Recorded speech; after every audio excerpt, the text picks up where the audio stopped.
E todas, essa é a 15ª reunião da Rebrasne nesse programa, né, que a gente está fazendo há mais de um ano, e na data de hoje nós temos o enorme prazer de ter o professor Oberis, que dispensa qualquer apresentação, porque ele é bastante conhecido por todos nós, né, por sua brilhante capacidade de dar aulas, de aprofundar-se nos temas, e nós, o Oberis, é um prazer muito grande ter você junto com a gente e tal. Venha sempre também, né? Eu vou dar aula até você não poder mais. Viu?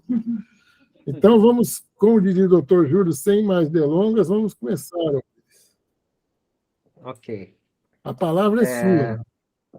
Tá bom. Bom, eu queria agradecer o convite do pessoal do Núcleo da Rebrasne, em especial Paulo, e acho que esse tema é importante e ele dá vazão a que todos participem e coloquem um testemunho, né? Acho que todos têm uma experiência específica, então vai ser muito bacana e talvez até eu aprenda com vocês. É um prazer rever amigos e colegas de todo o Brasil. Eu vou começar, então, a apresentar aqui, Paulo.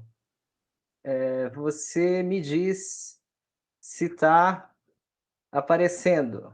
Sem dúvida, está começando, está chegando. Chegou, Chegou? chegou. Então, tá bom. Muito bem. Então, podemos começar, então? Por favor. Ok. Então, o tema são as principais complicações da síndrome nefrótica em cenários de urgência, né?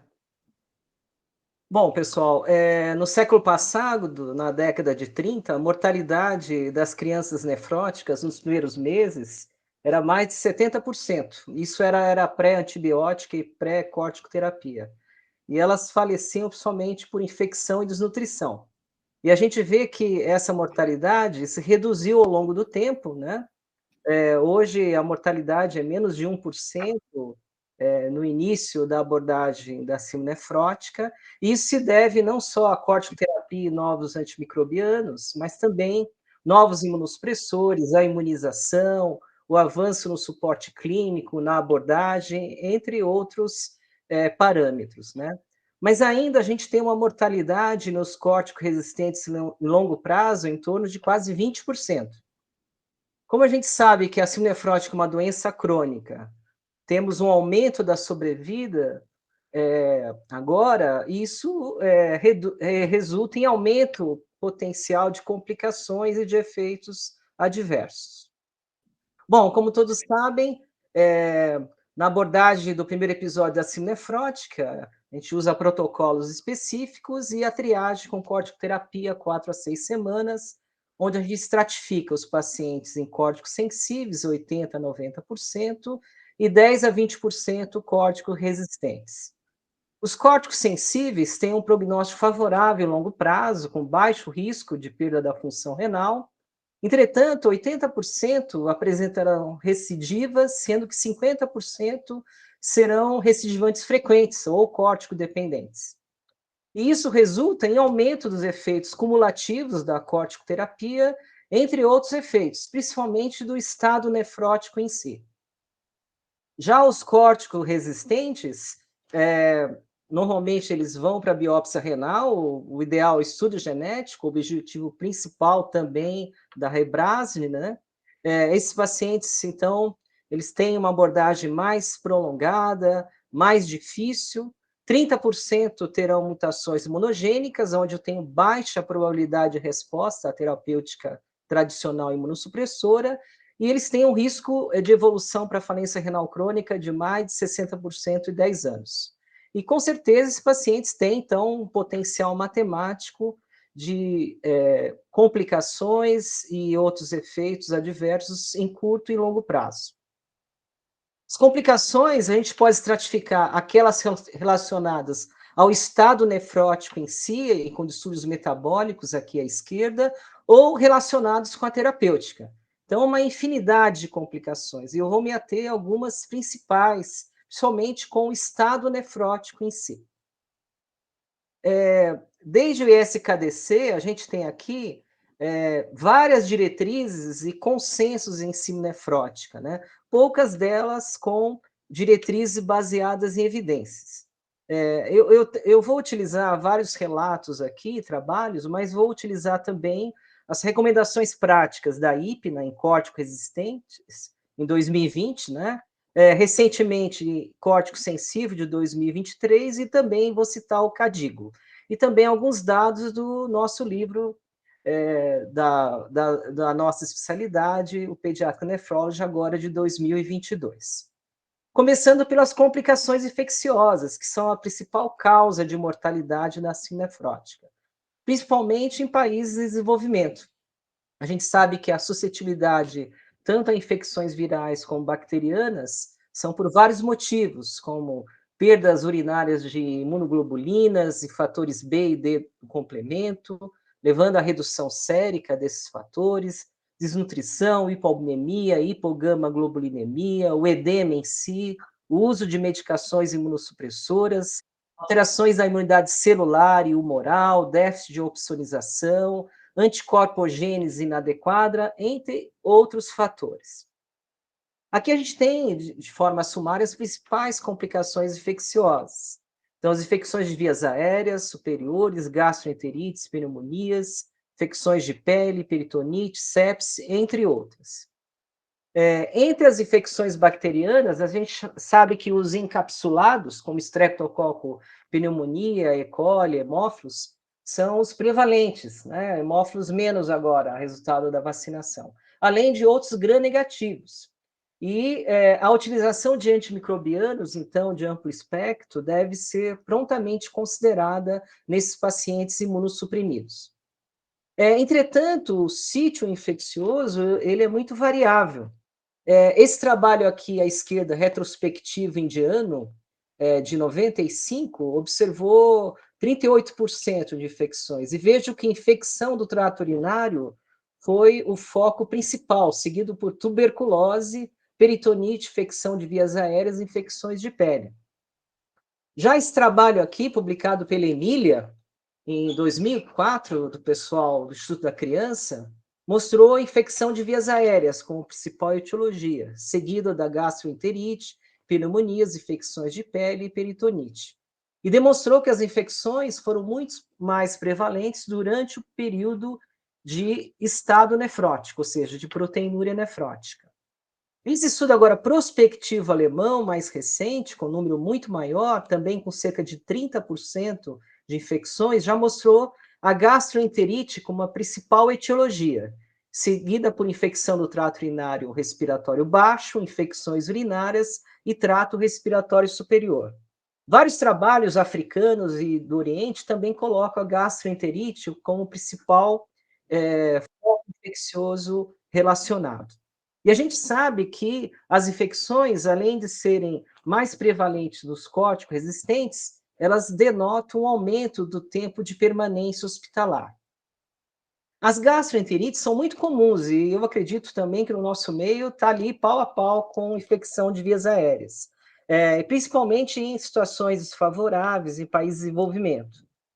A hipoamnemia, diminuindo o volume circulante efetivo, levaria isquemia intestinal, edema de mucosa, fragilidade, translocação e maior possibilidade de invasão dos agentes. Além de enterobactérias, como a E. coli, Klebsiella enterobacter, tem o vírus também, norovírus, rotavírus, citomegalo, parasitas como giardias e ascaris, a colite pseudomembranosa, além de intoxicações alimentares, entre outras condições.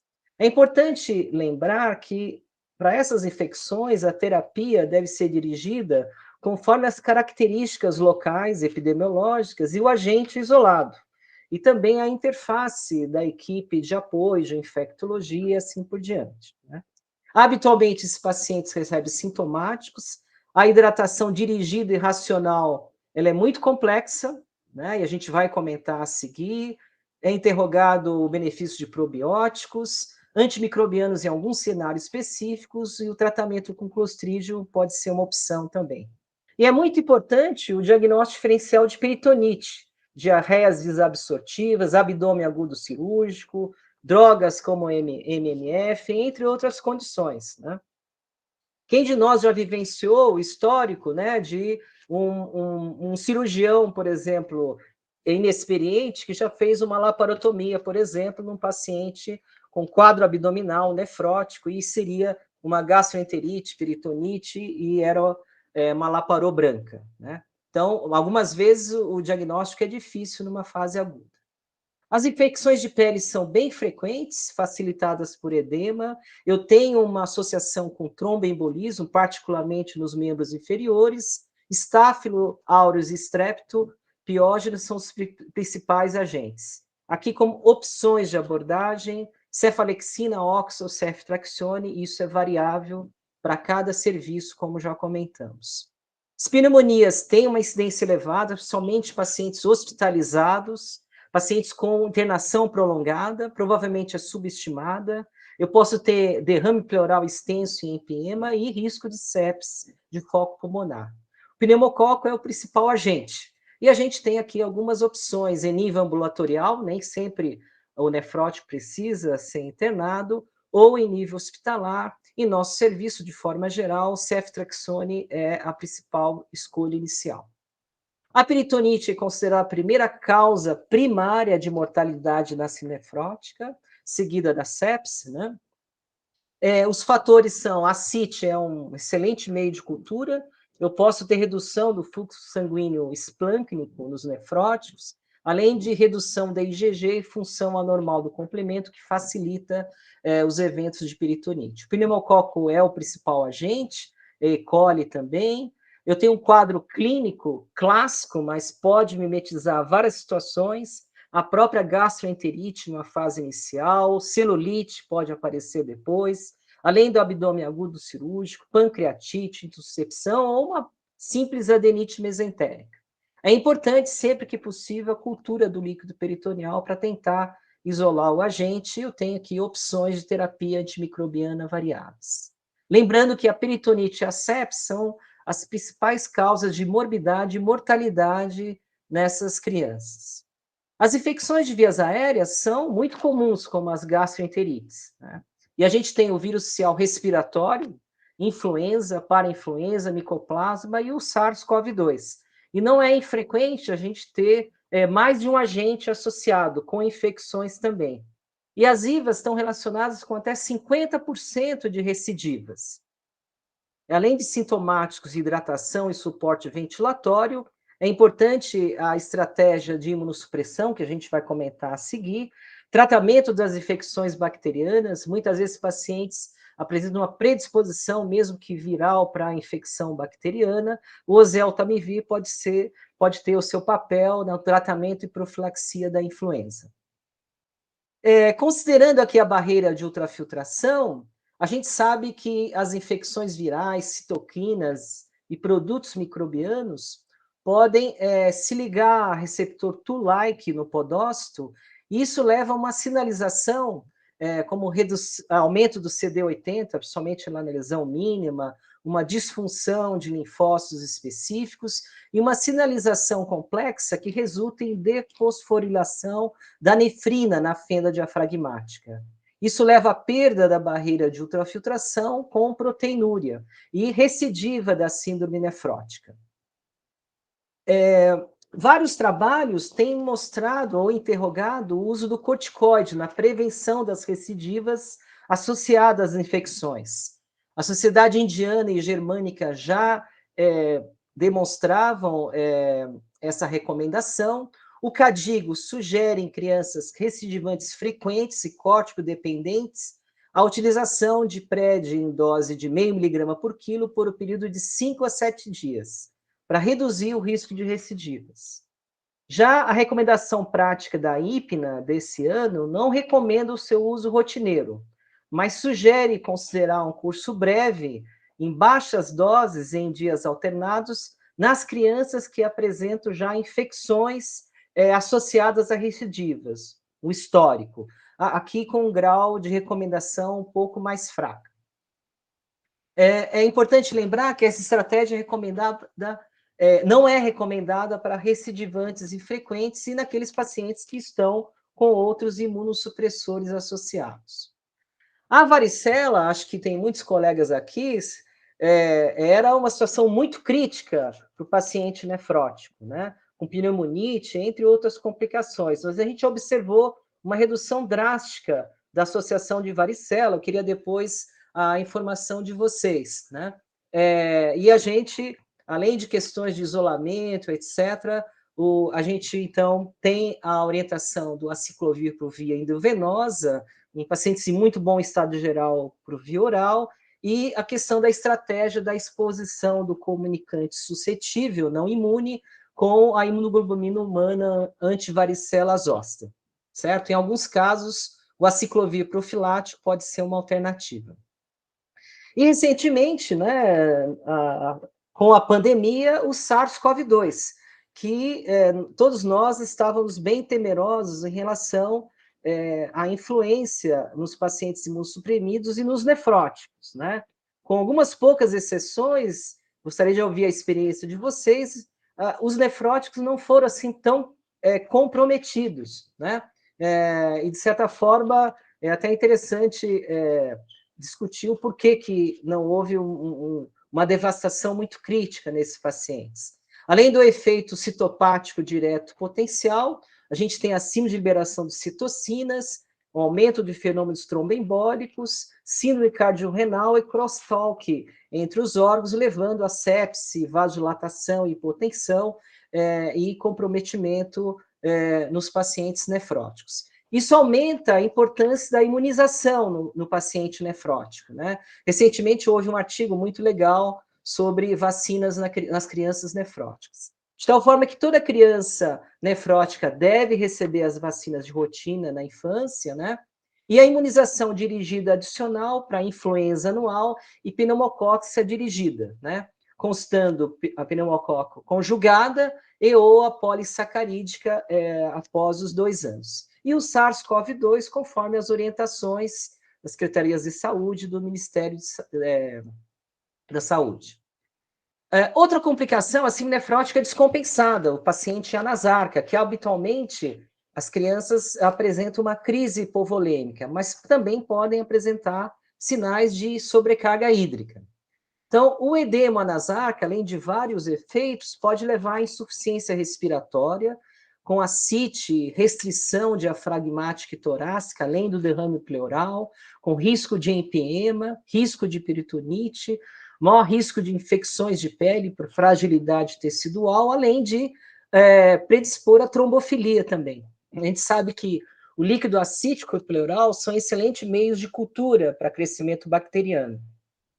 E a complicação é principalmente no edema grave, em geral acima de 10% de ganho de peso, com anasarca associado a derrame pleural significativo, edema escrotal de vulva é um sinal em geral do edema mais intenso, sobrecarga hídrica ou celulite extensa também. A gente se lembra primariamente que o edema ele está relacionado aos distúrbios das forças de Starling, que foram descritas em 1896. E a gente tem uma relação entre a movimentação dos fluidos, né, através da parede capilar, e a sua relação com o interstício, a célula tecidual, o sistema linfático e venoso. Situações que aumentam a pressão hidrostática capilar, eu posso, então, apresentar edema. Isso a gente pode ter, por exemplo, no nefrótico com overfill, que a gente vai comentar a seguir. Ou então, o mais habitual, a diminuição da pressão oncótica, levar também a aumento do fluido intersticial, somente pacientes nas crianças com underfill. Ou então a retenção de sódio e água, que é comum a todas as situações, né? Também levando a edema. Mas, independente dos distúrbios de Starling, existem algumas teorias que tentam explicar a fisiopatologia do edema na síndrome nefrótica. Então, a teoria de underfill é muito mais prevalente na síndrome nefrótica primária em crianças, enquanto que a overfill é mais prevalente em adultos. Entretanto, esses dois mecanismos podem estar presentes no mesmo indivíduo em diferentes estágios. E a gente observa também que o perfil pode ser heterogêneo com apresentação fenotípica múltipla. Então, existe uma dinâmica e uma variabilidade. Então, muitos acreditam que eu posso ter uma teoria unificada, com elementos das duas teorias no paciente nefrótico. Relembrando o Underfield, a teoria do hipofluxo, né? Então, o rim teria retenção de sódio e água diante de um gatilho sistêmico primário. Então, a redução da pressão oncótica pela hipoamnemia levaria às alterações de Starling com edema. Isso levaria à hipovolemia com diminuição do volume circulante efetivo, estimularia receptores em vários órgãos com ativação do sistema renina-angiotensina, aldosterona, ADH, noradrenalina e diminuição do péptide atrial natriurético. Isso levaria, então, à reabsorção de sódio, água e edema. O perfil desses pacientes é de redução da perfusão e hipotensão, a gente vai comentar a seguir, mais prevalente na lesão mínima em crianças, em geral a taxa de filtração é preservada, a albumina sérica tende a ser bem baixa, a hipertensão em geral ausente, o FeNA é bem reduzido, abaixo de 0,2%, e eu posso ter sinais de uma hipovolemia funcional, por expressão de hiperaldosteronismo. Então, a relação entre a razão do potássio urinário sobre a soma do potássio urinário e do sódio urinário, ela é elevada, já que a aldosterona aumenta o potássio urinário no numerador e diminui o sódio urinário no denominador. Então, esse valor acima de 60% sugere, então, uma hipovolemia funcional. Além disso, eu posso ter aumento da relação ureia-creatinina e o perfil hormonal que a gente já comentou. Já a teoria de Overfield, de hiperfluxo, eu teria, pela doença renal, uma redução da taxa de filtração glomerular com diminuição da carga filtrada, retenção de sódio. E eu teria uma retenção primária do rim de sal e água, que a gente vai comentar mais a seguir. Junto com os distúrbios de Starling, isso levaria a aumento da pressão do capilar, com aumento do volume plasmático e edema, e como eu teria um aumento do volume plasmático primário, consequentemente eu teria, então, diminuição do sistema renina-angiotensina-aldosterona, do ADH, da NOR, e agora um aumento do PAN, né? Esses pacientes, então, têm um perfil de Overfield, sem os sinais de hipovolemia, sem sinais de hipotensão postural, a pressão pode ser normal ou até elevada. Como comentei, mais prevalente em adultos com GESF, a taxa de filtração glomerular tende a ser reduzida, a albumina em geral não é tão baixa, o FeNA ele é um pouco mais elevado, não tão baixo como no Underfield, o sinal de hipovolemia funcional é abaixo de 60%, e o perfil hormonal a gente já comentou. De qualquer forma, principalmente o Overfield, mas os dois perfis podem ter retenção de sódio e água, por alguns mecanismos aqui explicados. Um deles seria o aumento da atividade do ENaC lá no duto coletor. Então, o plasminogênio na urina seria ativado em plasmina por uma uroquinase, e a plasmina funcionaria como uma protease, removendo uma cadeia inibitória gama do ENaC. E com isso, eu teria reabsorção primária de sódio pelo duto coletor. Um outro mecanismo seria o aumento do número e atividades dos canais de sódio, potássio e TPase na membrana basolateral, o que resultaria no aumento da reabsorção de sódio também no duto coletor. Um outro mecanismo seria a diminuição da atividade do péptide atrial natriurético, seja por uma resistência celular ao PAN, por aumento da atividade da IgM-P ciclofosfodiesterase. O GMP ciclo é um mediador da ação do PAN em nível celular, ou por diminuição da corina, que é uma protease que cliva o pró-PNA e o pró-BNP nas suas formas ativas. Então, essa redução levaria, então, à redução do péptide natriurético. E um outro mecanismo seria o aumento da atividade do sistema nervoso simpático, que aumentaria a resistência da arteriolar aferente e eferente, retendo sódio e água, e também levando a que receptores adrenérgicos promovam, então, o aumento da reabsorção de sódio e água ao longo do nervo. Então, alguns desafios no nefrótico em recidiva, no pronto-socorro, devem ser lembrados. Primeiro, caracterizar o gatilho da descompensação. É uma infecção? Qual que é o agente? Esse paciente, a gente sabe, está associado a várias complexidades eletrolíticas metabólicas e tem um risco de lesão renal aguda, hipertensão arterial, entre outros. Uma coisa muito importante, e é um grande conflito entre os pediatras e emergencistas, é que apesar do edema e a nasarca, muitas das crianças nefróticas, elas têm infecção, diminuição de ingestão, né, anoréticas, têm perdas hídricas reais por vômitos, diarreia, ou terceiro espaço, como peritonite. Isso implica em diminuição do volume circulante efetivo. Então, é aquele paciente que está em anasarca, mas o volume circulante efetivo é reduzido. E a avaliação propedêutica e hemodinâmica do volume circulante efetivo nem sempre ela é fácil, né? E a gente sabe que o manejo do edema deve ser guiado pela avaliação criteriosa do volume circulante efetivo. E vocês me permitam, então, eu comentar depois, né? Como a avaliação nesse sentido. Esse trabalho da IPNA desse ano, né, que avalia as recomendações para o manejo em crianças nefróticas, utiliza graus de evidência e recomendação, né, com qualidade de A, D, decrescente, ou X, quando não se consegue estabelecer a validação, com graus de recomendação, dependendo se eu tenho predomínio de benefício ou de prejuízo. E um primeiro dado é que a avaliação da volemia, do volume circulante efetivo, né, ela é primordial no paciente agudo descompensado, né, na criança. E isso é grau A com forte recomendação. Vocês se lembram que 60% do peso após um ano é água, 2/3 está no intracelular, 1/3 no extracelular, sendo que 3/4 é interstício e 1/4 é plasma. Desse 1/4 de plasma do extracelular, 80% é capacitância venosa, 20% circulação arterial, que é o volume circulante efetivo. Ou seja, volume circulante efetivo é diferente de volume extracelular. E esse volume circulante efetivo é o que está contido no sistema arterial e perfunde os tecidos para efetuar trocas, né? E é o que estimula os baroreceptores em arco aórtico, seio carotídeo e lá no aparelho justaglomerular.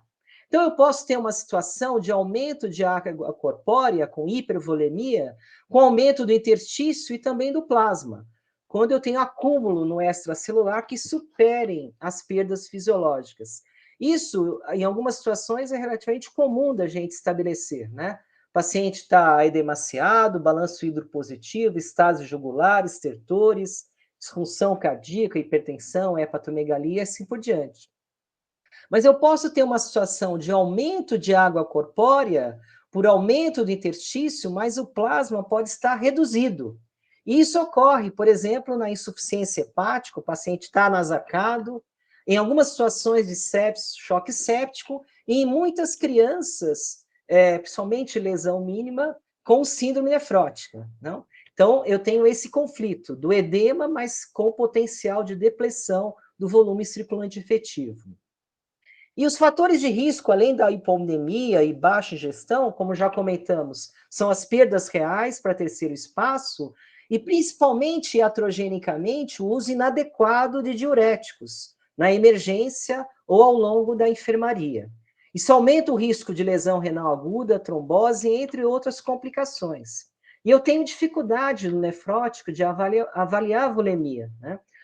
Somente quem não tem tarimba, experiência. O edema, ele reflete a condição do interstício e não necessariamente do intravascular. A hipognemia, ela ocorre, né? Ela leva a uma incapacidade de retenção hídrica no intravascular. A oligúria pode estar presente no nefrótico, mesmo hipervolêmico. O turgor, ele é mascarado pelo edema e a nasarca.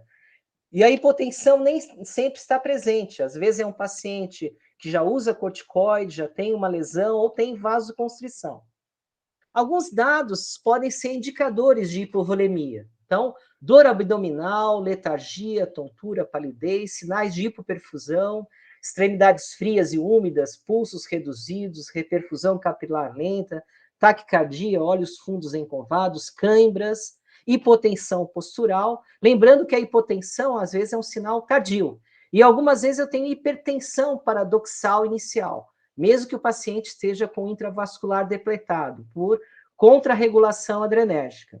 Alguns dados laboratoriais podem indicar o aumento do hematócrito, o aumento da relação ureia-creatinina, do ácido úrico sérico, ou aumento da osmolaridade. O FeNA classicamente está utilizado abaixo de 0,2%, aquele indicador de hipovolemia funcional muito próximo ao gradiente transtubular, que a gente já comentou, e recentemente a gente tem lançado mão da ecocardiografia ultrassom funcional. Então, na avaliação da veia cava inferior, a redução do diâmetro ou aumento do índice da colapsibilidade pode significar uma situação de hipovolemia, ou a diminuição da relação entre a cava inferior e a aorta, também podem ser sinais. Esse trabalho aqui em 2008 avaliou, então, o índice, a relação cava inferior à aorta em pacientes nefróticos com diminuição do volume circulante efetivo, que era reduzido, né, essa relação. Na alta, isso se normalizou. Esse outro trabalho, mais recente, turco, avaliou esse dado, entre outros, na avaliação do paciente nefrótico em remissão e recidivas. Eles não notaram essa relação com ultrassom funcional, mas notaram uma relação por bioimpedância do aumento de recidivas com o aumento do volume de água corpórea e o aumento do volume extracelular. E um outro dado é que o ProBNP estava aumentado nos pacientes com recidiva. Uma outra questão crítica, então, o paciente underfill, eu tenho um risco de hipovolemia, lesão renal aguda, entre outras complicações, que são ampliadas com o uso do diurético, enquanto que o padrão overfill tem risco de complicações cardiopulmonares e hipertensivas. Então, o manuseio geral do edema, ele tem algumas questões a ser colocadas. E eu vou utilizar essas 3 referências, principalmente para tentar estabelecer alguns dados de medicina e evidência, né? Então, no manuseio geral do edema nas recidivas, a imunossupressão dirigida é importante na tentativa de obter redução da remissão e redução da proteinúria. Então, classicamente, a gente passa para corticoide diário, né? 2 por quilo, 60 miligramas por metro quadrado, até remissão por um período de 3 dias, né? Quando eu passo para 40 miligramas por metro quadrado em dias alternados e suspendo depois de 4 semanas. Isso é um grau B com recomendação moderada. É importante a abordagem das infecções, a dieta hipossódica, em geral, abaixo de 2 a 3 mEq por quilo por dia, e não é recomendada a restrição hídrica no paciente com síndrome nefrótica, principalmente o padrão, basicamente o padrão underfill. Isso é um grau C com recomendação moderada. É importante a prevenção, medidas dirigidas para reduzir o risco da trombose, então evitar a hipovolemia, evitar a imobilização. Grau C, recomendação moderada, existem outras estratégias também, e é recomendado evitar o uso de ECA ou BRA durante as recidivas, para controle do edema ou da hipertensão. Isso é um grau X, recomendação forte, pelo risco de disfunção renal e nefrotoxicidade. Nos casos de edema, com evidência de hipovolemia sem hipotensão, essas diretrizes recomendam evitar os diuréticos, claro, com grau X, recomendação forte pelos riscos já comentados, além de descontinuar, então, IECA ou BRA2, utilizar albumina a 20%, 6,1 grama por quilo em 4 horas.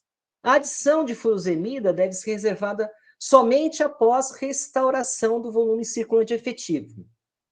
E a recomendação, em geral, que a gente também faz atualmente, é utilizar furosemida 1 a 2 por quilo no meio ou no final da infusão, pressão que tem um efeito aquarético mais evidente, além da associação de espirulactona. Se há choque hipovolêmico ou hipotensão, Eu devo usar agora albumina 5% em 30 minutos, grau C, recomendação fraca, ou cristalóide, 10 a 20 ml por quilo, considerando também que muitos dos nefróticos têm perdas reais também, né? É importante, então, a atenção e a reavaliação contínua da volemia, das perdas hídricas. Alguns desses nefróticos podem estar em protocolo de choque séptico e eu devo considerar, inclusive, droga vasoativa e suporte de UTI. Se eu tenho lesão renal aguda sem hipovolemia, eu vou adotar os princípios gerais de oferta hídrica na lesão renal aguda de forma individual. É importante evitar nefrotoxicidade, reajuste das medicações e considerar indicações individuais conforme a evolução de terapia dialítica nesses pacientes.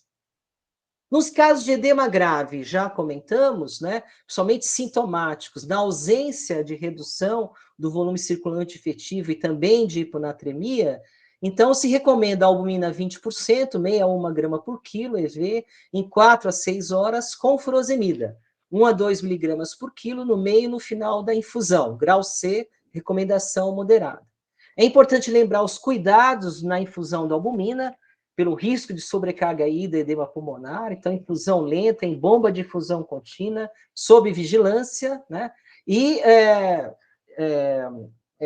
isso é mais evidente nos pacientes hipertensos e que apresentam disfunção renal, sendo contraindicado em pacientes com insuficiência cardíaca.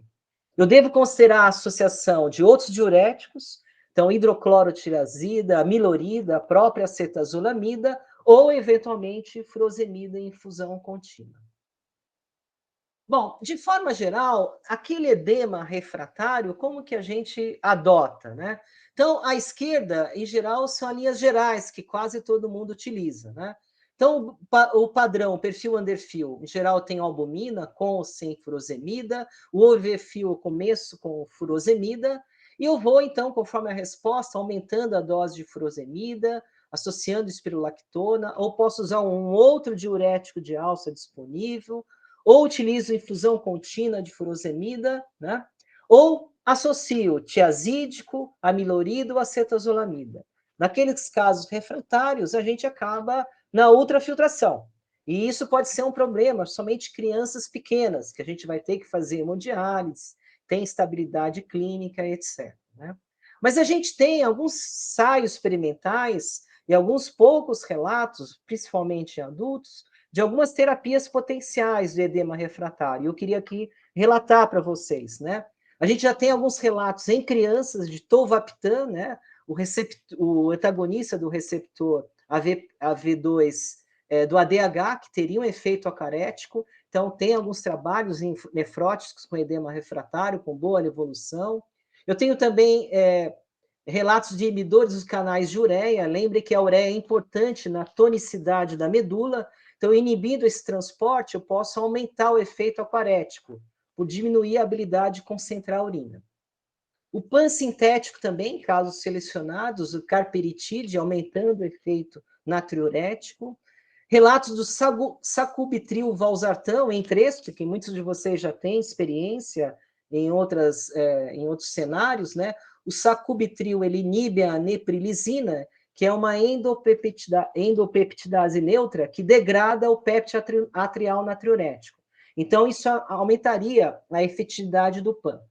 Eu tenho, do ponto de vista experimental em ratos, a luteolina, que é um antagonista muscarínico, que aumentaria o efeito diurético da hidrocloro da amilorida. Bloqueadores dos canais de cloro, seria eu induzir uma síndrome de Bartter-like no paciente, e induzindo diurese aquosa, e a medicação da moda, né, que talvez no futuro próximo todos nós vamos utilizar, né, são os inibidores do cotransportador sódio-glicose tipo 2, que já tem relatos em adultos nefróticos com diabetes, com edema refratário. Então, o uso da dapagliflozina ou da tofagliflozina tem alguns efeitos promissores, talvez por vários mecanismos aí, seja reduzindo a proteinúria, aumentando a natriurese ou diminuindo o volume plasmático. Então, quem sabe no futuro a gente vai ter a ação de alguns desses medicamentos aí, mas na prática, no tratamento da criança nefrótica nessa situação de urgência. Mas a albumina é sempre efetiva, né? E sempre quem é gestor vem brigar com a gente. Olha, muita albumina, não, vamos proibir a albumina, etc. Né? Bom, a Cochrane, em 2019, não conseguiu estabelecer nenhuma associação e resposta positiva do uso da albumina em pacientes nefróticos. Essa avaliação sistemática, publicada recentemente no Pediatric Nephrology, em 2022, conseguiu só 4 estudos importantes. Eles observaram que a albumina e furosemida têm um efeito aquarético melhor do que a furosemida isolada, mas os estudos são poucos e a gente não tem conclusões definitivas sobre o papel da albumina no tratamento do edema nefrótico. Mas eu creio que eu, como vocês, tem experiências positivas com a albumina, né? Uma outra questão é a resistência à furosemida nos pacientes nefróticos. A gente sabe que o edema de alça diminui a absorção interal do furosemida oral, né? A outra coisa, o furosemida age ligado à albumina, e ele é secretado pelo túbulo. Então, a hipoamnemia diminuiria a secreção tubular, diminuiria a ação do furosemida no lúmen na membrana apical, inibindo a sódio potássio 2-cloros. A proteína no túbulo também, a proteinúria, faria uma ligação maior com o diurético. Isso diminuiria a sua biodisponibilidade na membrana apical da alça espessa ascendente N. Além disso, a própria hipovolemia, hipotensão, redução do fluxo sanguíneo ou a disfunção renal eventualmente associada também poderia diminuir a biodisponibilidade do lúmen tubular. Então, essa é uma problemática, né? E vocês vejam, vocês têm pacientes que muitas vezes respondem brilhantemente ao diurético, né? E você tem aquele nicho lá, aquela ponta do iceberg que não responde a nada, né? Então, isso é bem interessante, estudos nesse sentido, né? Outra complicação é a lesão renal aguda, que pode ser de característica pré-renal, pelas perdas, uso de diuréticos, choque séptico, peritonite, como comentamos, ou intrínseca por progressão da lesão pré-renal, choque séptico, nefrotoxicidade, nefrite tercial, trombose de veia renal, entre outros mecanismos. É importante lembrar da nefrotoxicidade, porque é uma situação que pode ser variável, né, irremediável. Então, tomar cuidado, evitar inibidores de calcineurina, IECA, BRA2, agentes contrastados, alguns antimicrobianos e anti-inflamatórios não hormonais. Lembrando que esses pacientes são de risco para a evolução para doença renal crônica, certo? Esse trabalho aqui do NELD, em 2018, mostrou também, de forma interessante, citou a endotelina, que vai lá sendo estimulada pela proteinúria, ativada pela proteinúria. E por si só levaria a vasoconstrição e toxicidade tubular, independente daqueles outros mecanismos levando à lesão renal aguda. Esse trabalho retrospectivo americano, com mais de 300 crianças nefróticas, mostrou uma prevalência, uma incidência de mais de 50% de lesão renal aguda. Somente como fatores de riscos resistentes, lesão mínima, na vigência de infecções e medicações nefrotóxicas. Entre elas, os IECAs, inibidores da calcineurina e antimicrobianos. Já esse trabalho prospectivo indiano mostrou 18% de lesão renal aguda.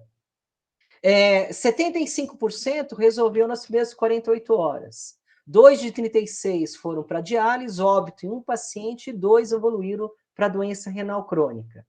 A análise de regressão multivariada mostrou associação com lesão renal aguda no sexo masculino, fração de excreção baixa, provavelmente paciente Sanderfilli, albumina baixa, presença de infecções e uso de medicações nefrotóxicas. Os eventos tromboembólicos, pessoal, são outra complicação, relativamente pouco frequente, mas pode ser devastadora. E é a segunda causa de mortalidade na síndrome nefrótica. Ela é muito mais prevalente em adultos e pode ser recorrente. A gente tem, classicamente, os motivos de hipercoagulabilidade e aumento da viscosidade sanguínea, né? Desde a perda urinária de antitrombina 3, proteína S, aumento dos fatores de coagulação, fibrinogênio, aumento de plaquetas e aumento de agregação, ativação plaquetária, entre outros fatores de risco. Então, muito mais prevalente na síndrome nefrótica congênita, nos adolescentes acima de 12 anos nos córtico-resistentes, no uso de diuréticos, situações de hipovolemia, imobilização prolongada, hiperlipidemia grave, utilização de catéter venoso central deve sempre ser evitado, na presença de infecções, particularmente na membranosa, pouco prevalente em pediatria, e lembrar que alguns desses pacientes podem ter fatores genéticos associados, como deficiência de proteína C e S. As manifestações, principalmente, são trombose venosa, né, que é muito mais frequente que arterial, ainda bem, né? Somente de membros. Os dados clássicos de edema, simetria, empastamento e dor. Eu posso ter trombose dos seios intracranianos com várias manifestações, mas pode ser só cefaleia isolada, muitos de vocês já viram, alterações visuais ou alterações do nível de consciência, papiledema ou paralisia do sexto par. Posso ter o TEP, que pode ser oligossintomático, eu posso ter as manifestações clássicas e pode ser fatal. A trombose de veia renal mais frequente na membranosa, raramente ocorre em pediatria, mas eu devo lembrar, quando eu tiver hematúria flanca, plaquetopenia, dor no flanco e disfunção renal inexplicada, pensar nessa possibilidade. E eu posso ter síndrome da cava superior, disfunção de catéter venoso central quando presente e assim por diante. A terapêutica é muito heterogênea, né? Em geral, a gente usa heparina regular com controle do TTPA ou enoxaparina com controle do anti-10A, quando possível, seguida por um período muito variável de anticoagulação oral com varfarin. Em pacientes com cenário de risco elevado, trombose de repetição, albumina muito baixa, fibrinogênio elevado, é discutível se eles possam se beneficiar com enoxaparina profilática, seguida por varfarin oral por um período, depois de 3 meses de enoxaparina, né? Em geral, muitos de nós utilizamos, mas não é muito comprovado os benefícios em relação aos riscos de eventos hemorrágicos que podem ocorrer. Entre outras complicações, então, eu vou comentar só os distúrbios metabólicos, pessoal, que são muito frequentes, e eu posso ter manifestações variadas, não consigo comentar isso aqui, principalmente manifestações cardiovasculares, neuromusculares, entre outras manifestações. A hiponatremia é muito frequente, seja por síndrome de antidiurese inapropriada, como pelo uso de tiazídicos, gastroenterite, ou pela pseudohiponatremia, dependendo do método que você utiliza para análise. A hipocalcemia, pelo uso de furosemida, anorexia, vômitos, deficientes de vitamina D ou infecções. A hipocalemia, pelo uso de diuréticos, anorexia, vômitos, gastroenterites, hiperaldo secundário ou trocas transcelulares. E a alcalose metabólica, pelo uso de diuréticos, vômitos, hipovolemia, hiperaldo secundário, etc. Então, é muito importante a abordagem adequada da hipovolemia, das infecções, o uso criterioso de diuréticos e a monitorização dirigida, né, desses distúrbios eletrolíticos metabólicos, até no sentido de a gente antecipar sintomas no paciente, principalmente que esteja internado, né? E eu queria terminar aqui lembrando do PRES, né, a síndrome da encefalopatia posterior reversível, que é particularmente mais prevalente no nefrótico em atividade, que já usa corticoide, pode usar inibidores de calcineurina. Eu tenho hipoamnemia como fator de risco, anasaca, crise hipertensiva e disfunção renal. Eu tenho várias manifestações neurológicas variáveis, surdos sensórios, paciente que entra em coma, cefaleia, distúrbios visuais, vômitos, convulsão, principalmente na associação de hipertensão. A REMA é o diagnóstico de escolha, né, principalmente no T2-FLE, e eu posso não ter restrição só no encéfalo posterior, mas sim em outras áreas, né? Então, eu terminaria aqui fazendo uma tentativa de um fluxograma. Então, uma vez a síndrome nefrótica descompensada na emergência, é importante eu detectar o potencial de complicações infecciosas, metabólicas e neurológicas do meu paciente. Realizar uma investigação diagnóstica é uma abordagem específica das comorbidades associadas. Uma vez que o edema é leve, o paciente está assintomático e sem sinais de redução do volume circulante efetivo, então eu posso dirigir a dieta hipossódica, sem restrição hídrica, imunossupressão, monitorização clínica do balanço hídrico, volumes, laboratório, medidas para minimizar o risco de trombose, evitar a nefrotoxicidade e abordagem da dislipidemia. Em situações, principalmente de edema moderado grave, com a nasarca, sintomatologia, a avaliação do volume circulante efetivo é importante. Se eu tenho um padrão underfill, hipovolemia sem hipotensão ou com PA normal, então albumina 20% em 4 horas, furosemida só após que o volume circulante efetivo seja restaurado. Conforme a evolução, posso considerar a associação progressiva e lenta de outros diuréticos. Se o paciente tem hipotensão ou está em choque hipovolêmico, albumina agora 5% em 30 minutos, ou cristalóide, considerando que esse paciente também pode ter perdas hídricas, e aí é muito importante a avaliação dos eletrólitos, principalmente do sódio, potássio. Não devo utilizar diuréticos, devo fazer uma monitorização contínua das perdas e volemia, considerar protocolo de choque séptico, droga vasativa e suporte de UTI.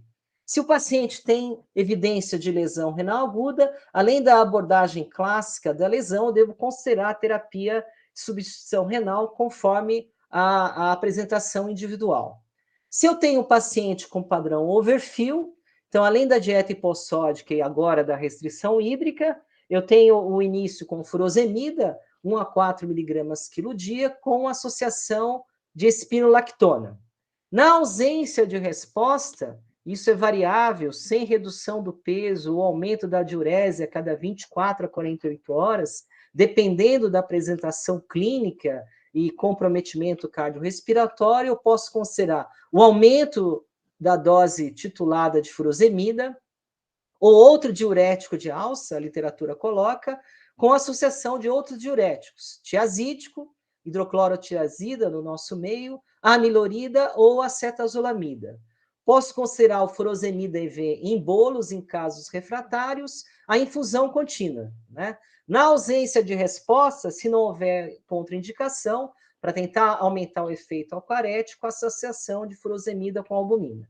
No edema refratário, o tolvaptan provavelmente vai entrar. Na nossa prática, o que a gente tem é a ultrafiltração, ok?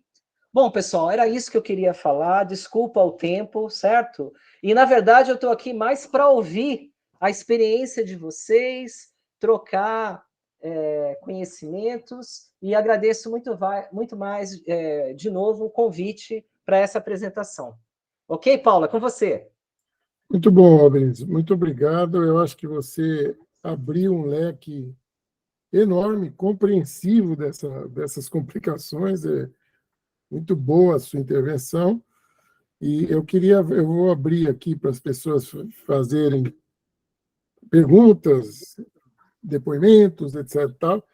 E eu só queria dar uma notícia para todos, que estamos aqui com 76 pessoas, 75 no tempo todo, que nós estamos já andando quase no fim da nossa pesquisa de epidemiologia. O nosso banco de dados já está com 780 crianças nefróticas com representação de nível nacional. Estamos fazendo agora no Nordeste e devemos acabá-lo até julho. Então, vamos dar uma força para essa pesquisa terminar. O nosso alvo é ter uns 900 nefróticos no nosso banco de dados. Ô, Billy, sua aula foi excelente, absolutamente boa. Eu vou começar a te fazer uma pergunta eu mesmo, enquanto não aparece aqui mãozinha levantada, coisa aqui.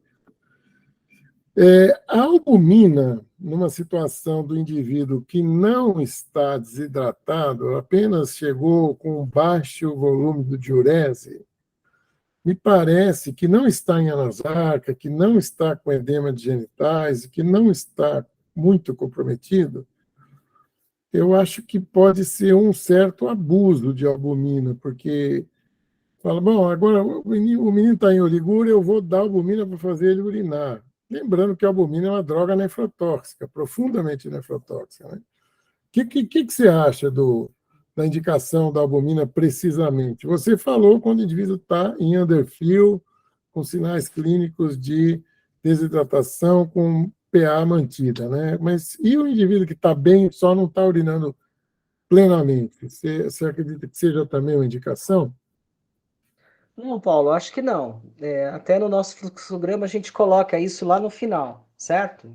quando eu não tenho anasarca sintomática, não tenho sinais de redução do volume circulante efetivo, a ideia é tratar a infecção, hipertrofiar a imunossupressão, restrição de sal, certo? Habitualmente a gente não restringe líquidos, não é mesmo? Porque eu tenho um risco de trombose, é importante restringir o sal, certo? E ver as comorbidades. Então, a ideia é esperar a evolução, né? A gente sabe que o paciente nefrótico, ao contrário de um paciente eutrófico, ele começa a resolver o problema dele depois de alguns dias, né?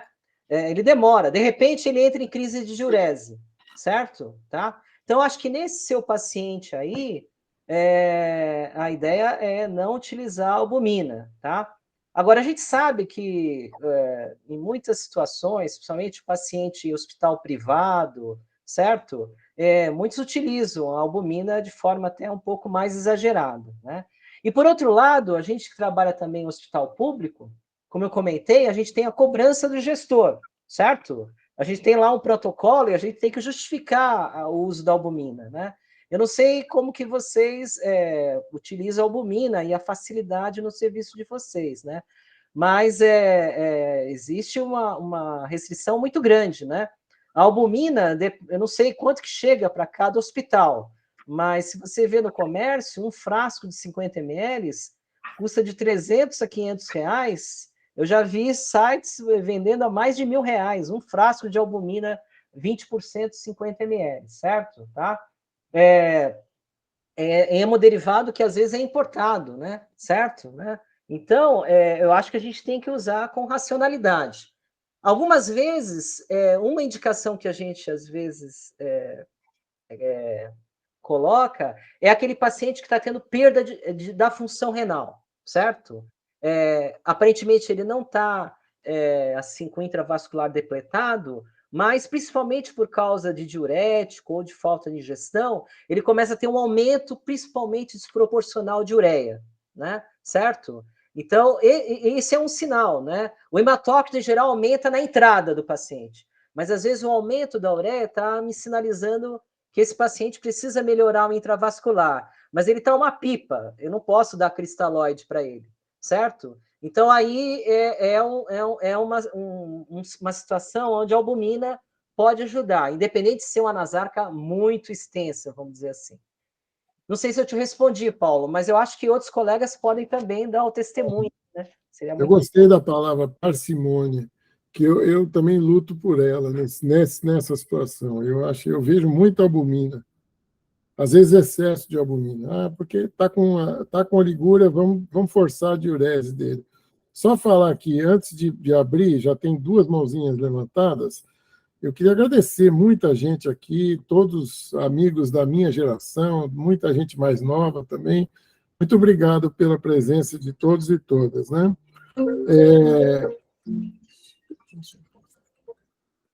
Marta e César levantaram a mão. Por favor, Marta Martinha. Maia. Oi, Oberis, tudo bem? Oi, Paulo. Parabéns, Oberis, sua aula sempre é maravilhosa. Obrigada. A minha dúvida é uma dúvida prática, assim. Quando o paciente tem histórico de trombose e que ele chega descompensado no pronto-socorro, você coloca profilaxia? Anticoagulante profilático? Então, se ele já está em trombose, é isso? Não, ele tem histórico de trombose. Se ele está em trombose, eu vou fazer... se ele tem histórico de trombose? Histórico de trombose. Entrou descompensado. Você coloca profilaxia? Olha, eu tenderia a colocar assim, principalmente criança maior, certo? Tá? Então, se o paciente já tem histórico de trombose, certo? Eu tendo a colocar, certo? Tá? Acho que o ideal aí seria a profilaxia realmente com enoxaparina, certo? O grande problema o ideal é você ter o controle do anti-10A ativado, mas mesmo sem ter o controle, a nossa prática tem mostrado que assim que a gente não tem evidências muito de eventos hemorrágicos, não, tá? Então, assim, eu acho que se aquele paciente que tem um colesterol muito alto, né, já tem histórico de trombose, certo? E eu estou visualizando uma internação prolongada, né? Ele vai ficar imobilizado, eu acho que eu consideraria, sim, o uso de heparinização profilática, tá? Agora, como eu falei, isso é muito controverso, certo? A gente sabe que os adultos, se eu internar, certo? E você já for testemunha, e sentar numa cama de hospital, eu já vou ser heparinizado, certo? Essa é a vivência de todo mundo, né? O adulto utiliza arroz com feijão, a enoxaparina está lá, certo? Na prescrição, né? Então, a questão é que as evidências em crianças, elas são muito ainda primárias, a gente não tem muita segurança, mas eu acho que cada vez mais a gente tem utilizado. Quando eu tenho adolescente, eu tenho mais tranquilidade em utilizar assim, nesse cenário. Obrigada. A sua aula vai um professor de obstetrícia chamado professor Domingos Delácio, que falava se a gente atender um paciente na hora do parto e ficar tranquilo para dormir, só a ignorância justifica isso, porque você vê uma criança com síndrome nefrótica no pronto-socorro e vê o tanto de complicação potencial que pode ter, só vai dormir tranquilo quem tiver muita ignorância, né? Então, parabéns, obrigado por nos alertar a todos com essa brilhante coisa. César Silo, da PUC Campinas. Tudo bem aí, Rubens? Parabéns. Sempre bom ouvi-lo. Eu quero fazer uma pergunta do futuro. Qual a sua avaliação sobre o uso da bioimpedância nesses pacientes que têm sobrecarga ou não hídrica, ou até mesmo nas terapias substitutivas, hemodiálise, à beira do leito, o uso da beira do leito? Eu acho que é muito importante, viu, César? Primeiro, agradecer, é um grande churrasqueiro, além de um ótimo nefropediatra, certo? Olha, eu que trabalhei muito tempo em UTI, tem uma interface com TI, né? Acho que a Nilzete também, né? Acho que todos nós vivenciamos, né? Eu até fiz um treinamento em ultrassom funcional, né? E isso ajuda muito em termos de você tomar conduta, não só na emergência, como no paciente terapia intensiva.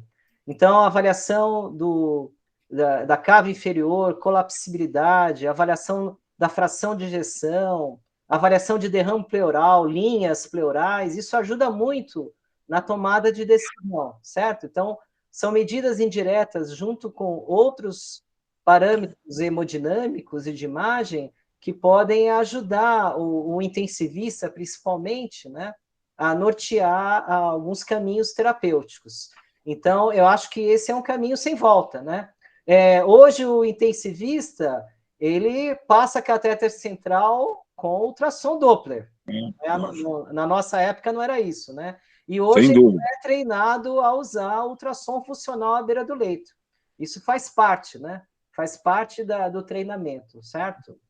Então, eu acho que isso é uma outra ferramenta que deve ajudar. Eu queria muito fazer um trabalho nesse sentido, né? Então, já vou colocando aqui, né? Pegar pacientes nefróticos no pronto-socorro, né? Estabelecer a clínica e parâmetros laboratoriais para saber o intravascular e fazer um ultrassom funcional na entrada e depois na saída, né? Para poder estabelecer melhor a correlação, a acurácia desses parâmetros, né? Então, isso provavelmente vai nos ajudar a estreitar melhor o diagnóstico e as comorbidades nesse tipo de paciente em urgência, né? Muito bom. Paulo, complementando o seu raciocínio, Paulo, tem uma frase que eu uso muito aqui, que é a ignorância é a porta da felicidade. Exatamente. Nilzete Bresolim, depois Thaís Cruz. Oi, gente, boa noite. Belis, já coloquei meu parabéns ali, obrigada, meu companheiro de Obrigado. da casa, excelente a apresentação. Duas coisas que eu gostaria de colocar. A primeira sobre a prevenção dos fenômenos tromboembólicos. A gente sempre chama hematologia, mas está no nosso protocolo se ele tem fenômenos tromboembólicos prévios, que está em situação de risco, fazer heparinização com enoxaparina. Segunda coisa, se ele tiver uma trombocitose, às vezes ele está infectado, ou pelo uso de corticoide acima de 1 milhão, com fatores outros ligados a essa, como a prevenção, teve prévia ou teve uma albumina muito baixa, também é feito, está no protocolo. A outra coisa, sobre a albumina, a gente tem albumina, é um hospital público, mas disponível, apesar de caro, e nós usamos com parcimônia sempre que estiver indicado. Outra condição é que, como a gente está em UTI, nos casos de sepse, a gente já tem evidência em bebês muito pequenos, que não é o caso que o Paulo havia perguntado. Ele perguntou um menino que está bem, que tem um volume que está aumentado, mas ele não estava grave. Mas em pacientes graves, se a albumina estiver muito baixa, e muito baixa, moderadamente baixa, abaixo de 2,5, tem estudos já em recém-natos com esses parâmetros, ou menor que 2, que é considerado albumina muito baixa. Aí a reexpansão, eu sei que não está dentro da pergunta, mas para colocar que já tem esse tipo de condição, que você faria expansão nesse paciente grave, utilizando coloide, que era uma coisa que a gente não fazia antes, né? Mas agora, em determinadas condições, está utilizado. Então, usamos mais com cuidado, e não acho que a gente deva usar albumina para quem tem albumina baixa e não está urinando. É tratar o que tem ali atrás dessa não diurese, cuidar para ele não evoluir para lesão renal aguda, que o Oberes falou bem, o número de casos de nefrótico com lesão renal aguda aumentou muito também, né? Era isso.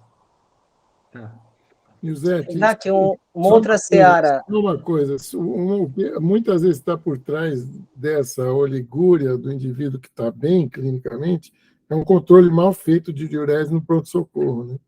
Fala aí, Ober. Só para lembrar, dentro desse que você falou do tromboembolismo, um cenário complexo também é o uso de heparina no paciente com disfunção renal, né? Que é um outro problema, né? Certo?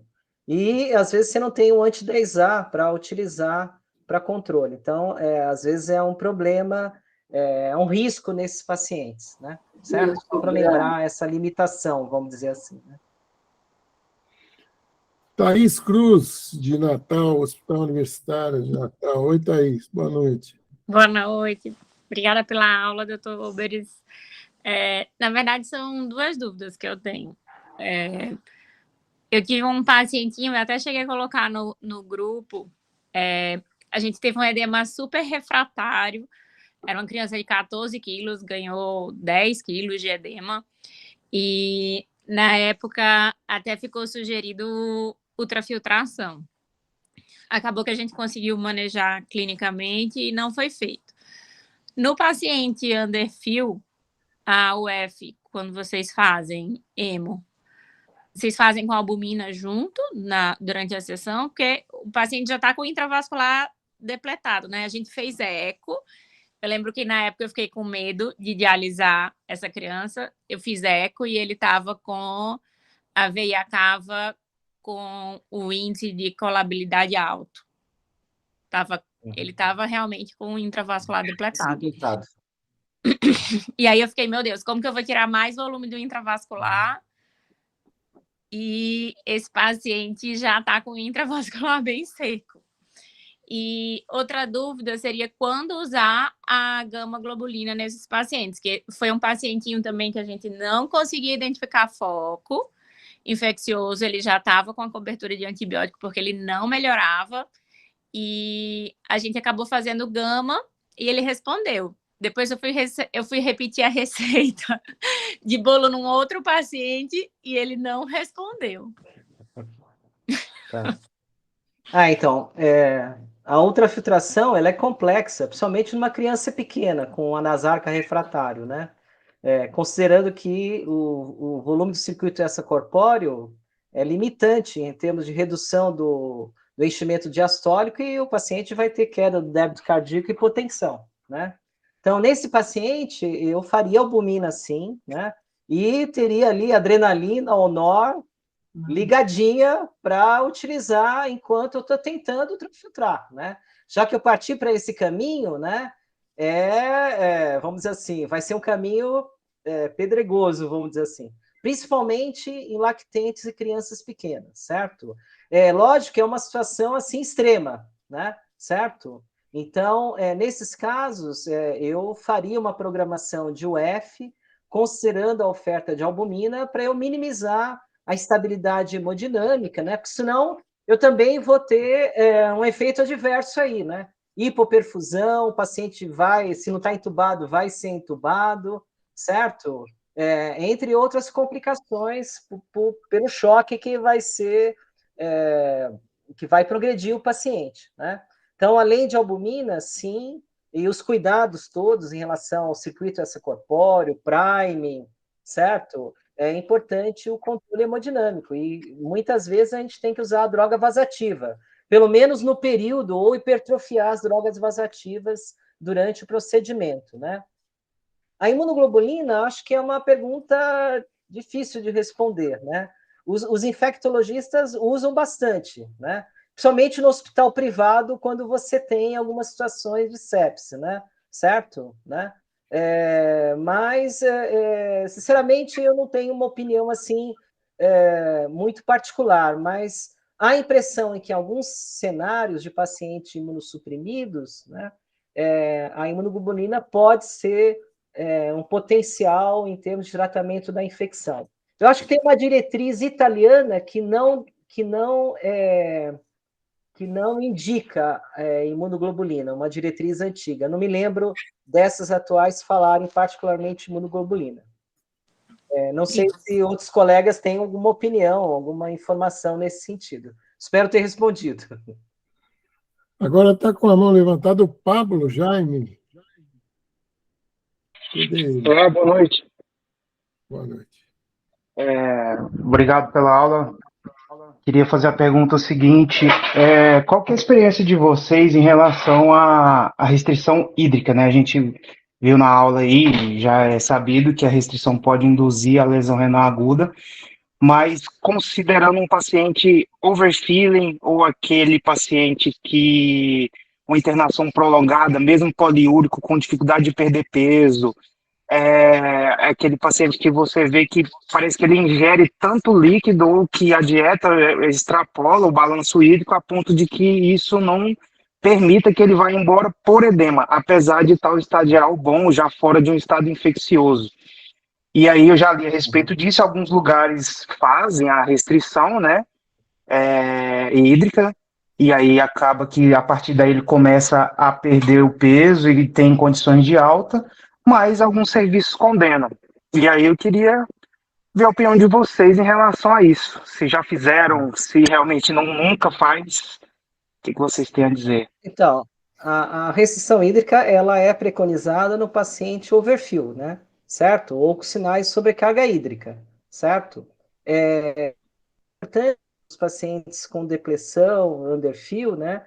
E para minimizar a progressão do edema, é a restrição de sal e, lógico, não ofertar em excesso H livre, porque isso acontece também. Às vezes você tem um paciente internado e ele está recebendo metronidazol e oxacilina, por exemplo, certo?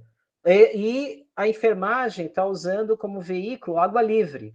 Ou o paciente, não é, invariavelmente, está ingerindo líquido quando vai ao toalete, a mãe dá água demais, etc. Então, isso precisa ser avaliado realmente, certo? Algumas vezes você tem o paciente que entra underfill e depois ele se torna overfill. Não é infrequente isso, né? Então, eventualmente, numa situação posterior, é aquele paciente que você abordou o quadro infeccioso, mas ele mantém o anasarca e, eventualmente, começa a ter sinais de sobrecarga. Esse paciente, você pode fazer alguma restrição parcial à medida que a função renal não esteja alterada, se não tem um risco grande de trombofilia. Então, você acha que você tem que individualizar, certo? Mas, classicamente, na recidiva do paciente somente córtico sensível e underfill, a restrição hídrica ela não é preconizada, certo? A não ser que eu tenha sinais de sobrecarga hídrica. certo? O importante é a restrição de sal, ok?